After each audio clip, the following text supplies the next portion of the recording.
This is Paul Burnett interviewing Dr. George Luxbacher for the Oral History Center's Global Mining and Materials Research Project of the Business Series. And it's February 17th, 2015, and we're here at the Convention Center in downtown Denver, Colorado. What are the requirements for publication at that time for PhDs in engineering? Is it a different kind of, you have to publish in journals and there's a set journals of record? No, that's if you want to get tenure, if you want to go to an academic position, everything, then you worry about all that stuff. But for your PhD, you're just doing your dissertation, same thing as it is today. You develop and put all your time into your dissertation. It's interesting. I have two daughter-in-laws with PhDs, and so I've watched them go through this process on doing their research and writing their PhD dissertation. But you don't really get into the idea on publishing and all that until you go down to an academic environment. And as I mentioned, at the time, I really didn't give a whole lot of consideration to an academic environment. I was interested in making money, and more interested in making money than anything else. And I always figured, well, I'll eventually go back to an academic environment. The opportunity really never arose to do that over all these years. It seems like, speaking with Dr. Falke, it seems like at least in the 1970s, for doctorates in engineering in the academy, they really valued practical experience. If you were a PhD and you went in and you didn't necessarily publish anything but private reports for companies. Right. So there wasn't a kind of open record in the journals of record of engineering journals. But they would want you precisely because you have that intimate connection with industry. You understand what's happening, what's going to be happening in industry. You're of tremendous value to students. Right. So I can imagine that there's less of an emphasis on just, in the sciences, for example. Back then, yes, if you wanted to move to an academic position, and that's what Tom was talking about basically, is there was more of a focus on interaction with students. Today, universities have become huge bureaucracies, much more than they were back then. And I think the bureaucracy and the fact that mining's treated just like another program, we don't have the students. For example, it's not like electrical engineering where you have these thousands and thousands of students. Instead, we have 14 programs in the U.S. right now. And quite a few of those programs are struggling today. And the university administration looks on that, and you have to get those publications in. You have to be treated just like every other department within the university in terms of academic advancement. Back then, the thrust was more to get people who were practical because you're trying to educate students in a practical discipline. And Tom had a lot of great experience. Tom's been a great mentor to me over the years. Tom and Raj Romney. If you haven't talked to Raj yet, he needs to be on the list. Bob Stefanko, who's unfortunately passed away, and Chuck Manola, who was another guy at Penn State who's passed away. These guys were practical people. And Lee Saperstein. Lee also ought to go on your list. These were just great guys, and they really set the stage for where my career's got to today. And that's so important. We hear time and again, even today, how important mentorship is. Yes, most definitely. That face-to-face contact and that kind of both the inspiration and the advice, the ongoing advice, and that's really important in any field, I think. And this is where I usually go, and whenever I get into this kind of conversation, this is where I always talk about professional societies, because as a past president of SME, past president of AIME, to me, I was a coal guy, and I came to SME, and I have friends here who are in fields.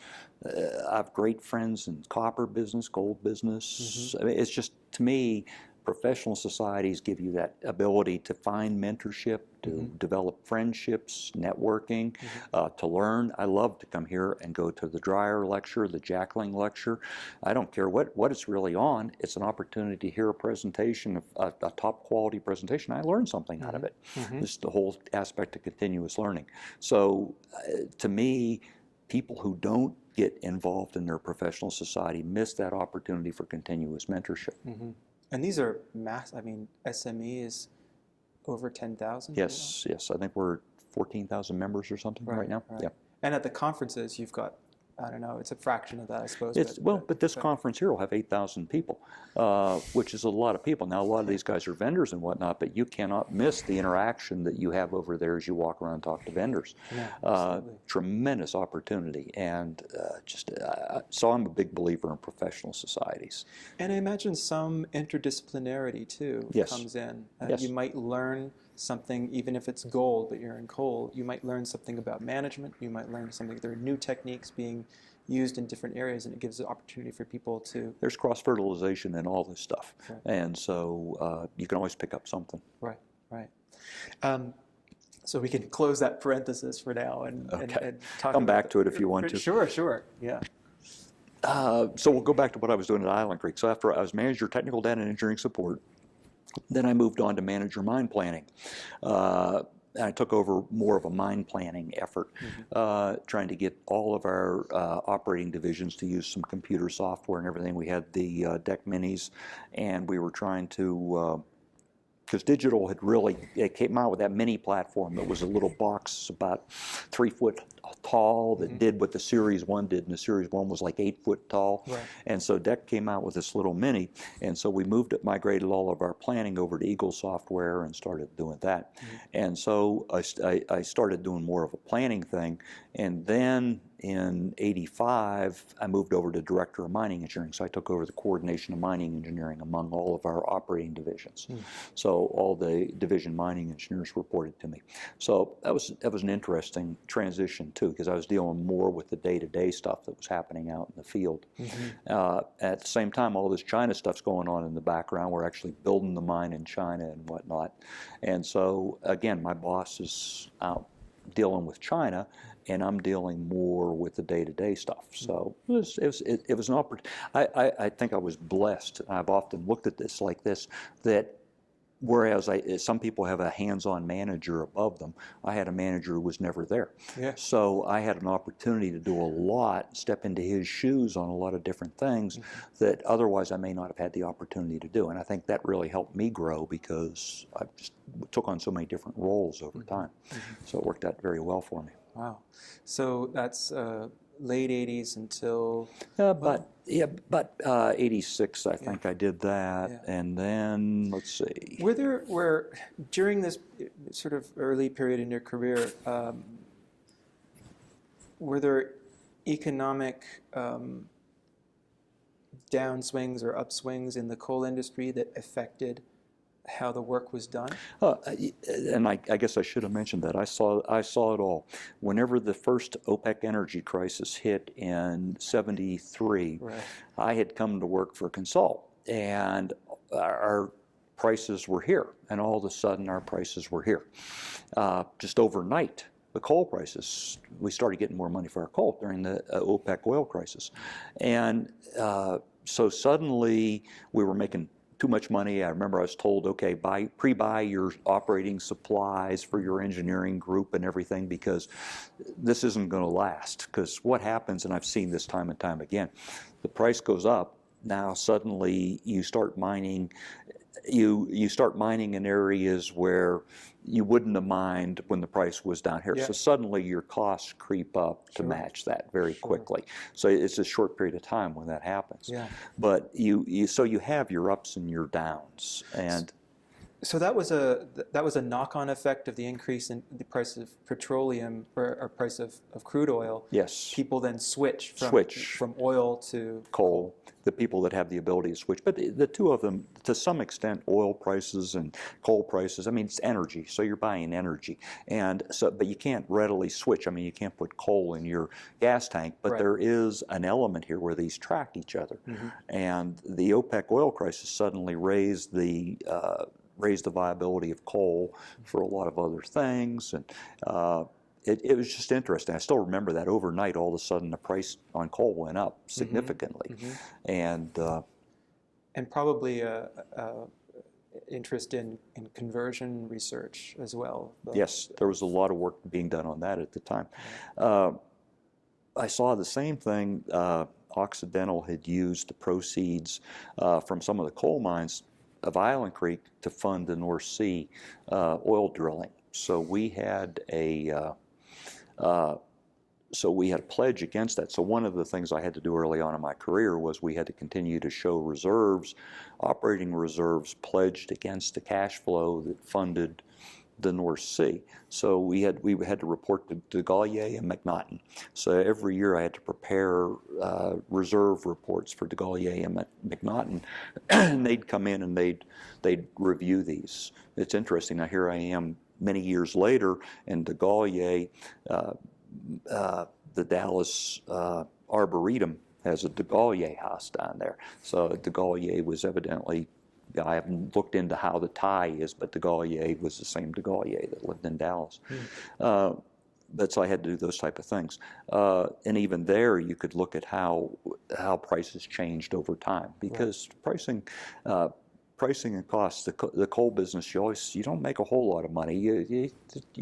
And what happens is your costs, like our Virginia division reserves for Island Creek, it always seemed like, irrespective of what price we got for met coal out of Virginia, our cost of production always seemed to rise up to meet that. And it's just always interesting. We never made the money we should have made there.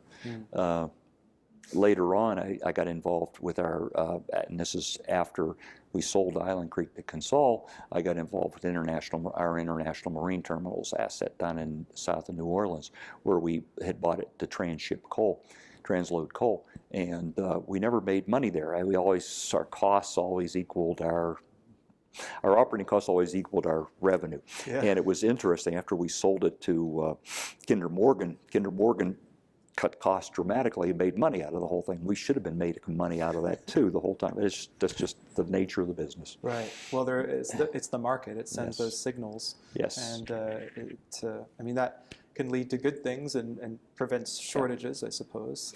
Well, this is a super cycle business, and you've heard the term, I'm sure you've talked to enough people, you've heard the term super cycle.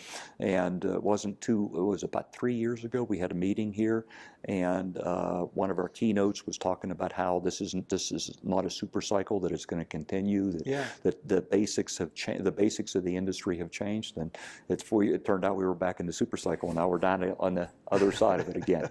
So it's just how life goes. Well, I guess that there was an article in the magazine that was distributed at SME this time around, and that talked about that although mineral prices are low, down from 2004 was this big boom, and it's down from that, but it's still higher than the long swing. Right.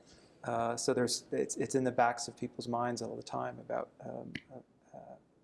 about these cycles, and I suppose there's a lot of debate about the nature of those cycles too. That continues. That cycle research has been going on since the 20s. Yes, it has. And one of the keynotes, somebody made the mention in the keynote about, you talk about how bad times were, but prices are actually significantly up over what they were 10 years ago. So that while the super cycle goes up and down, prices continue to climb. So there is some benefit to that. Yeah, absolutely. But in the mining business, that means then we chase stuff that's less economic. Right, absolutely. And so, we have a lot of, it feels like we're in a mine here. Yeah, with all this noise and everything, vibration. So how did you then transition to the next position? Okay, then I took over responsibility in '86. I took over responsibility for mine planning, the environmental compliance side, and then the geologic function too. So then I had geologists reporting to me too. Okay. So we changed the structure a little bit on how we handled the mining engineering, and instead I took over the planning function, and I took over the geology group. Up until then we had a vice president of geology, and then I took that over, so it morphed into me. So that gave me an opportunity to do a couple different things, see a little bit different aspect of the company. And then that morphed, so that was '86 to '88, and then '88 it morphed into projects and evaluations. So I started evaluating things, but I was really doing that all along. Of course. Yeah. So we had looked at, I constantly, some of the things I did, we bought contract coal. We sold, Island Creek sold coal. They would buy it from a small operator and then resell it or sell it. resell it. And we were responsible for compliance, and I did a lot of work associated with confirming that if we were going to buy coal from somebody, he could actually deliver, because we were going to sign the contract on the other side, and we had to be able to deliver the coal. So I looked at a lot of contract operations, some union, some non-union, quite a few non-union. Interesting time, because I got an opportunity to go to places where the union had been shooting them up, and there were bullet holes all over. It was interesting times. But I looked at a lot of different operations, did some work on outside the U.S., did some work in Peru. We had Dr. Hammer wanted to do some things to expand his operations in Peru, so we went down and we spent some time looking at Peruvian anthracite. So I looked at some anthracite operations down in Peru and how we would step in to do something there, and it really never morphed into anything. But I spent a little bit of time looking down at Venezuela, because we were trying to figure out if we could do some work in Venezuela, different things like that. I worked with the coal sales group, so I went on I spent some time with the coal sales guys making on some mines we had that were jointly owned with other companies and things like that. So I did a whole slew of, so I look at the different titles, but really I did a lot of the same things during that period of time.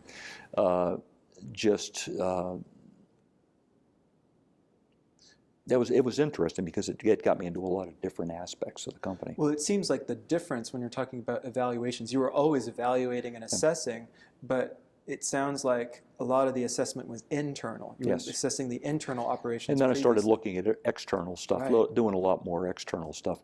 And it was just the nature of the company at that point in time. We didn't make a whole lot of money. Occidental wasn't really happy with the coal company. The coal company was looking for how you expand and what you were going to do. We looked at, and it was interesting times. We looked at all sorts of bizarre things. We looked at coal mining in Michigan, because we were delivering stoker coal to Michigan. And so we were looking at Michigan coal deposits to see if we could mine in Michigan. That didn't take long to write that one off. It was not a viable entity. From the economic perspective? Yeah, from the economic perspective. We did a lot of work. I did a lot of reassessments, because Island Creek had sold some reserves off, sold some operating mines to a company, for example, called Lexington Minerals. They took 3 of the Island Creek mines, and I handled the interaction with consultants on reassessing the value of the assets for tax purposes and things like that. And then, so I was constantly working with consultants on those type of things, working with consultants on documents for other reserves. We had a mine in Ohio, the Vale Mine, and we were constantly looking at reopening the Vale Mine, and I was working with different consultants on that. So things like that over time. It was a fascinating period of time. I was constantly busy and enjoyed it. It sounds like you're also getting more into contracts. It sounds like you're becoming more like a lawyer at this point. Well, and I often say that a lot of what I've done over time, for one thing, I've done a lot of work on evaluating properties. So when I pick up a document, a coal lease, for example, or I have enough familiarity with all that I do feel like I have some legal background. The lawyers used to joke around about the fact that I could look at this stuff, because I've looked at a lot of contracts. I've done work on all that. So I do have a good legal background. I look at this and say, wow, it would have been neat at some point in time to get a JD degree to go along with what I've done. It's just I've been too busy to do something like that. But I've often thought that would have been an interesting path. I just never had a role model to show me that. But I've done a lot, and so I've done a lot of forensic work too, where we've gotten sued and we had to go back and figure out, okay, this company's suing us. What did we do? What contribution did we have to the conditions that led for them to sue us? So I did a lot of what I call forensic engineering over that period of time too. We had Island Creek used a tremendous number of contract miners, so there were issues that would crop up associated with contract miners. So that's why I say I learned a lot of those things. So I have a fairly good background on contracts, property sales, property acquisition, and actually that's where I morphed over then in the mid, I'm trying to think, probably 90, somewhere around in there, I morphed over to Director of Mergers and Acquisitions, and I really focused then on purely mergers and acquisitions because I had done so much of that work.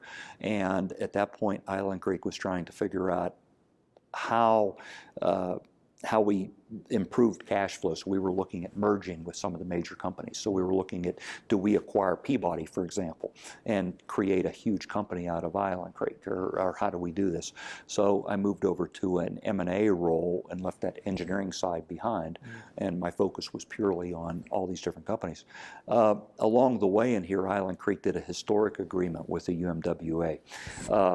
It was funny, over time I saw this. We had taken the company at one point in time, and I had done a bunch of reserve work, which again comes back to the contracts and the legal aspects. I had done a bunch of work to take our unmined reserves and slide them off from Island Creek, which was a union company, and move all these reserves into a non-union company. So we had done work on that, set that up. And then ultimately we brought it all back together again, and instead Island Creek went and had a unique agreement that they did with the UMWA to work more cooperatively. So then I did a lot of work on different mergers at the request of Richard Trumpka, who was running the UMWA, and Bud Ogden, who was the president of Island Creek. So we looked at some things cooperatively where the union said, hey, we'd like to be able to operate this mine. Could you look at how you guys would buy it? And we could work together on this. I did some things on that too. So it was interesting. I've done a tremendous number of studies of acquisitions of different coal properties. Right, right. And tricky stuff. You're trying to anticipate or predict whether or not the merger or the acquisition is going to be beneficial. Yes. And you have to figure out which data to trust. Yes, yes, yes. It's a bit of a tricky operation. It's a tricky operation. We looked at, and so we looked at all sorts of things. We looked at acquiring the old Ben reserves. BP was selling off the old Ben Coal Company stuff. We spent a lot of time on that. Ultimately didn't acquire it, but spent a lot of time. So there were a lot of these evaluations that I did. And so that would include going and to the environmental regulator's office for the state, and as a public citizen, and pulling reports, so I could look at some of this stuff ahead of time and things like that. So, well, to talk about a little bit about the labor and the cooperative or collaborative agreement that you were able to put together with the United Mine Workers.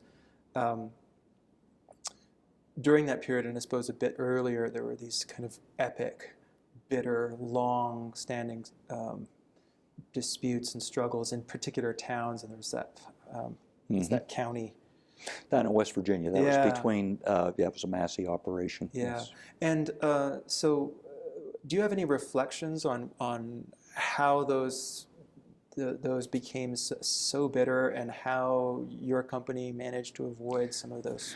Well, I was working for Island Creek. Island Creek had always historically been a union company. Yeah. They had a very small non-union subsidiary called Welco that had been created and had a couple mines under it, but it was a very small part of the whole thing. And when I worked for Consol's mines were union.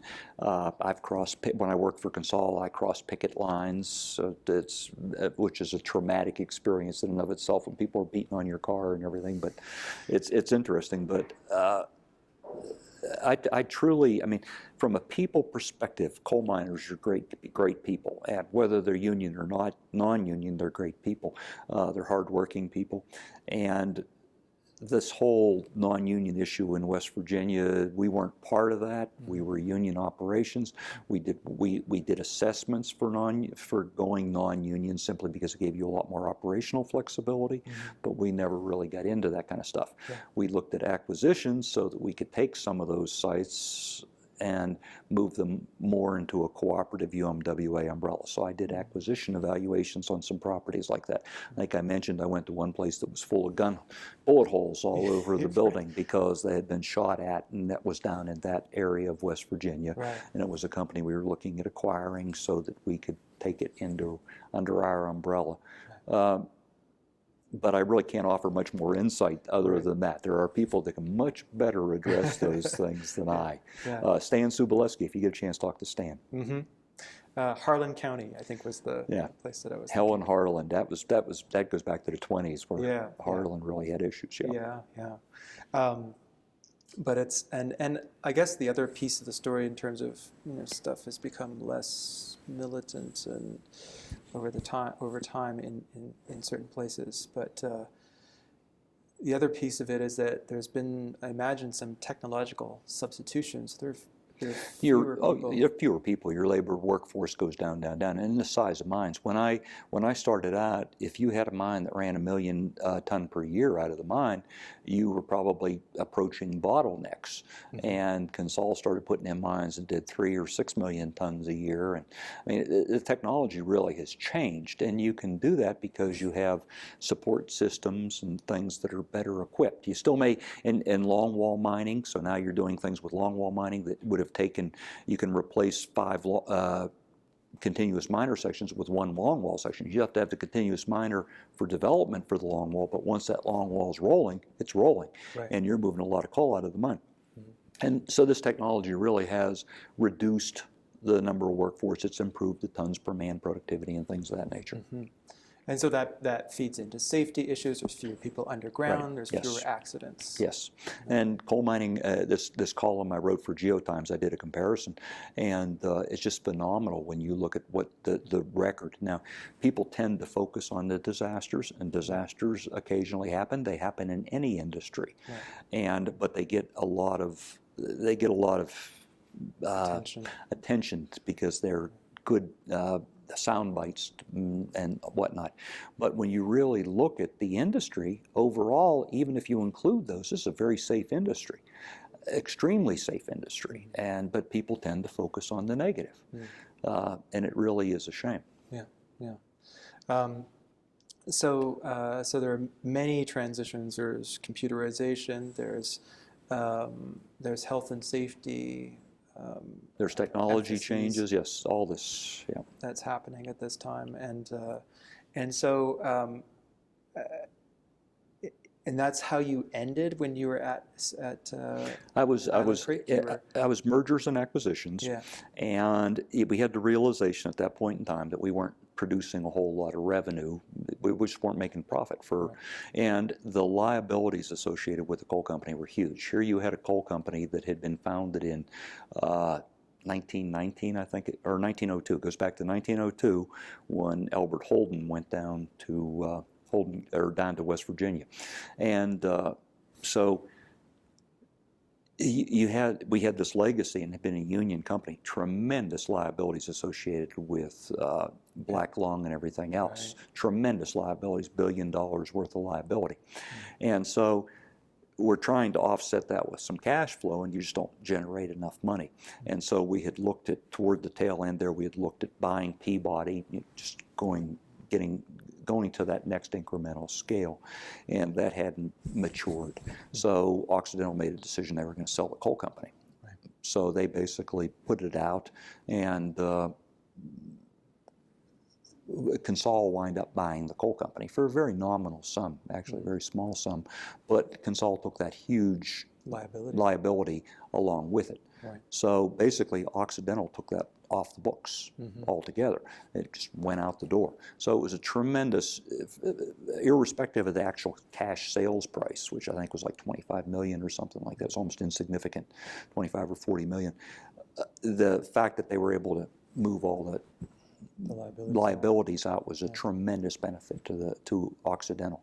Why would Consol do that? Consol did it because Consol wanted our Virginia division reserves primarily. Okay. We had reserves down in Virginia, and they were longwall mining down there. A lot of what we had down there was adjacent to them, and they could.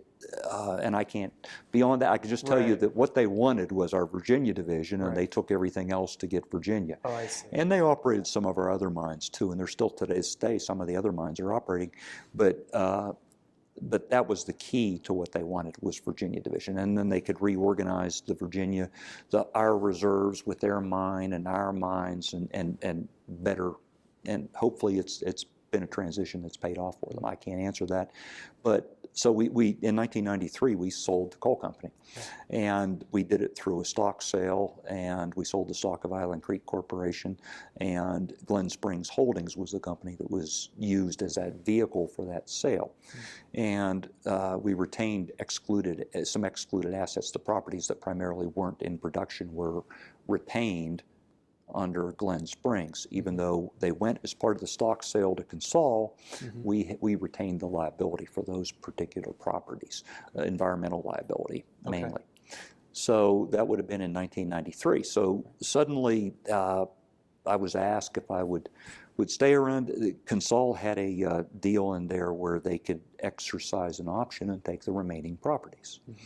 And everybody thought Consol would exercise that option. So they asked a small group of us, rather than move on and find other jobs, to hang around for 6 months till Consol exercised the option, and then we could move on. That was the year of a UMWA strike. So everything was shut down. I can't remember how long the strike lasted, 3 or 4 months. I'd have to go back and look, but it was a fairly lengthy UMWA strike. So Consol held off on whether they had to exercise their option or not. So it stretched from what was supposed to be 6 months, stretched into a year job. And then Consol decided they didn't want to exercise their option. So then we had these reserves that had liabilities associated with them, mines that had been shut down, so we had prep plants and things like that, or we had acid mine generation, things like that, and something had to be done with those. So then it turned what was supposed to be very short term, and which I morphed over there because my wife and I had just moved into a brand new house, and I wanted to stay in Lexington for a few more months. So I had moved over there. What was supposed to be that actually turned into a long-term job then, because we had to deal with these coal properties. So, and I guess is perhaps a piece of it that properties had become, the management of closed, shut down properties had become a fairly expensive proposition? It's always an expensive endeavor. And Island Creek, like a number of other companies, tried to isolate those costs. For a while, they had created a separate group within Island Creek that handled those closed properties, because we were always trying to deal with those costs. And they were a drain on the active mines.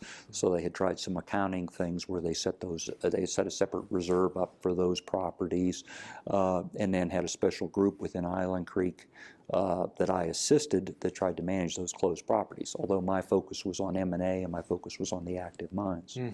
But so we had that.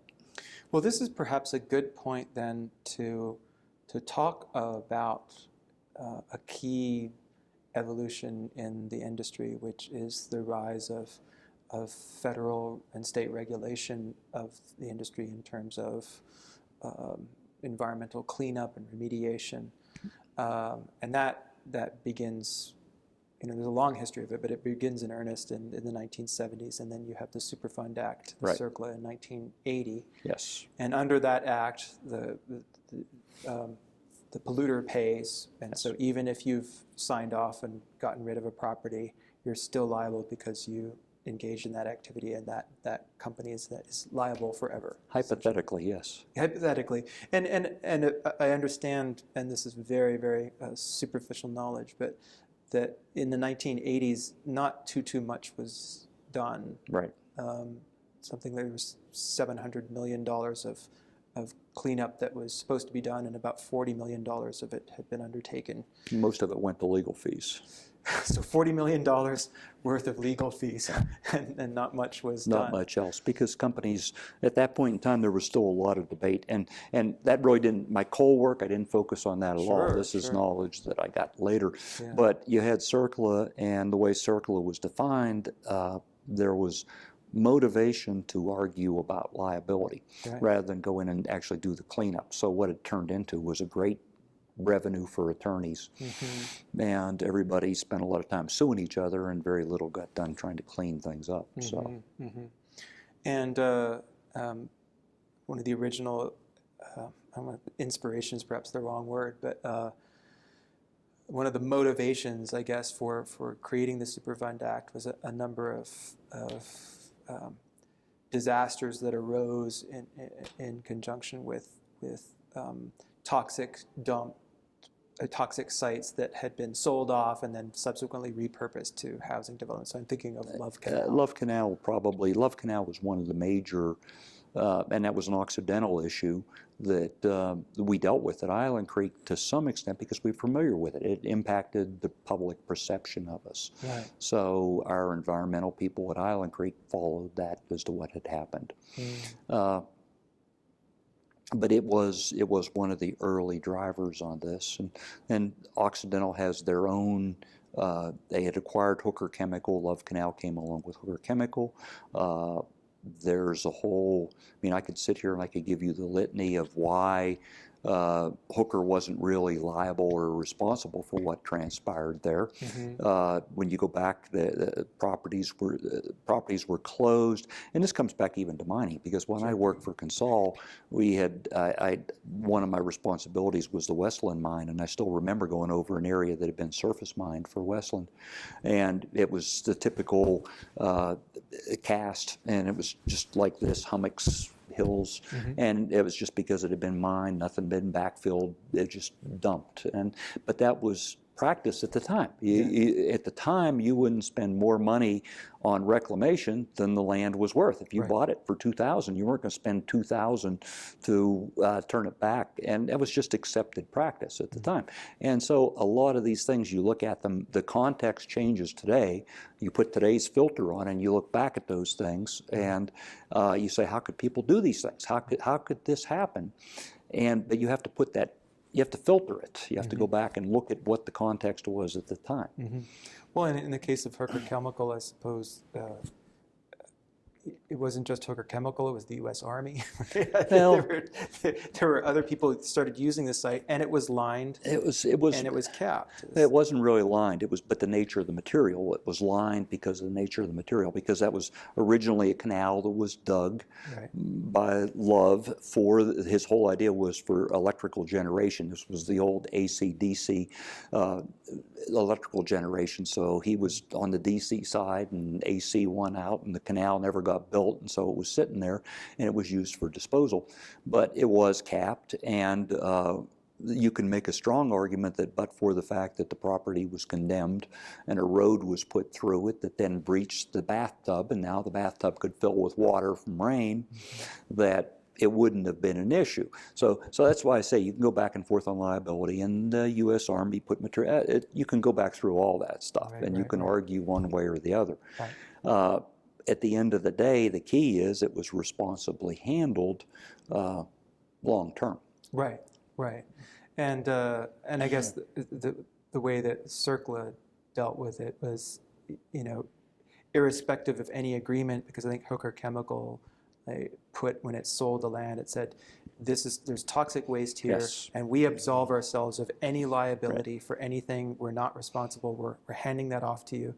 And under the CERCLA Act, there's no such thing as a handoff. You ultimately maintain that responsibility, and you go back in. And Occidental's stepped back into copper mining in Tennessee, what's called the Copper Hill area, because they had the city service had once upon a time owned Tennessee Copper Company.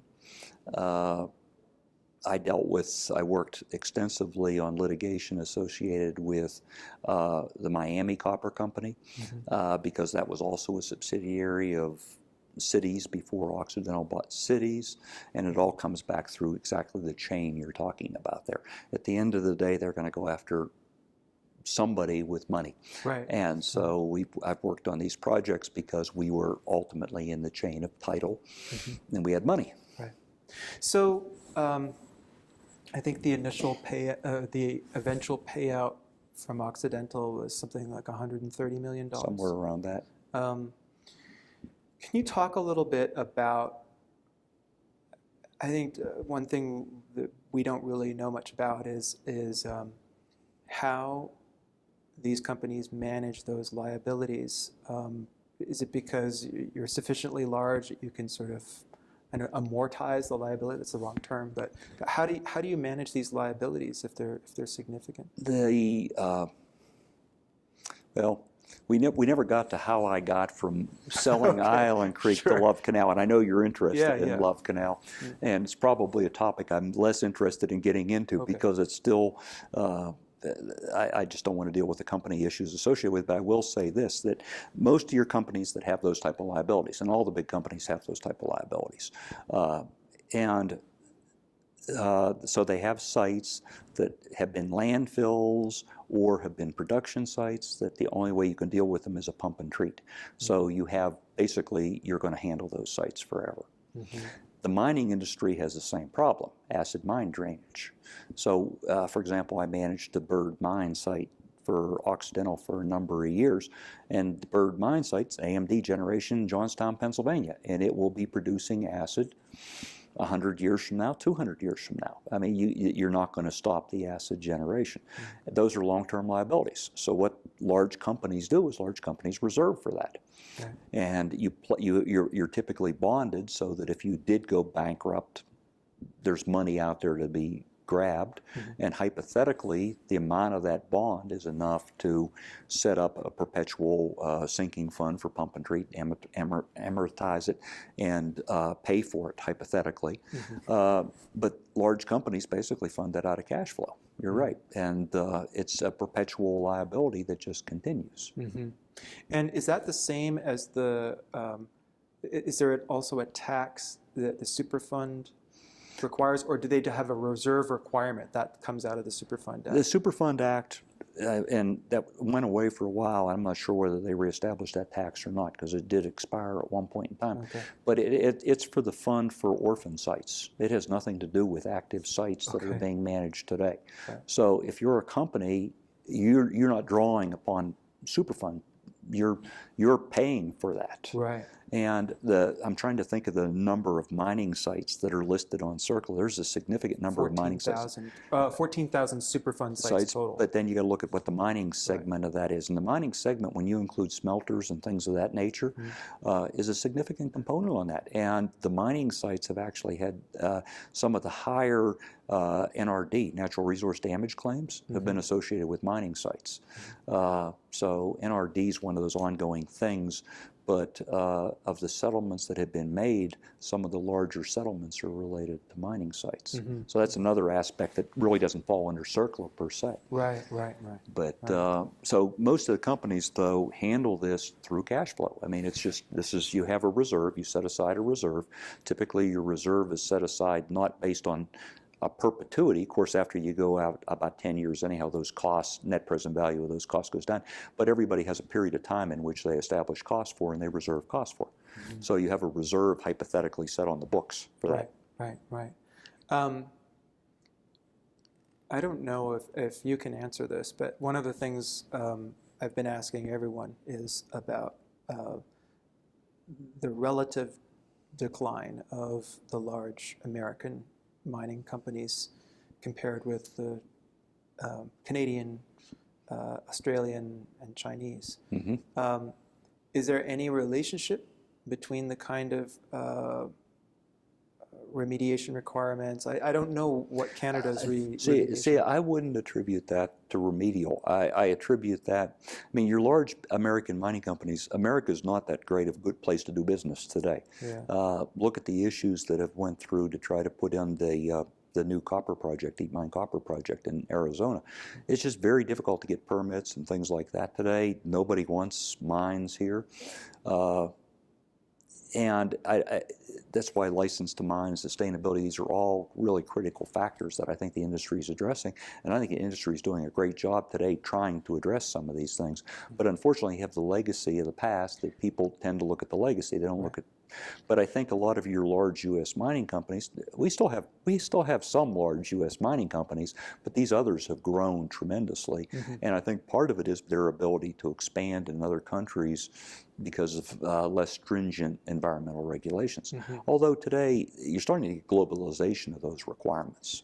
It's a very different environment today than it was even 10 or 15 years ago. And I think one of the other interviewees was talking about the, I think it's Kennecott, that maintains its U.S. standards when it operates overseas. Yes, most U.S. companies do that. Right. And for example, when we did the design on our China operation was designed to U.S. standards and basically compliance with U.S. laws. That was the basis for our design. And so most U.S. companies are not going to be accused of going to another country and dumbing down their standards. Rather, they're going to apply their same corporate standards. That was the fear, I remember, with the World Trade Organization agreements, and that was much more to do with manufacturing. But there would be this thing called downward harmonization, where you'd have standards that would and so you feel that that's not the case in. I don't believe that's the case in mining. These are very, excuse me, these are very large companies, and you can't afford to do that. You can't afford to operate under different standards in different countries. I've dealt a little bit with some of Occidental Chemicals operations in other countries, and they tend to operate to U.S. standards.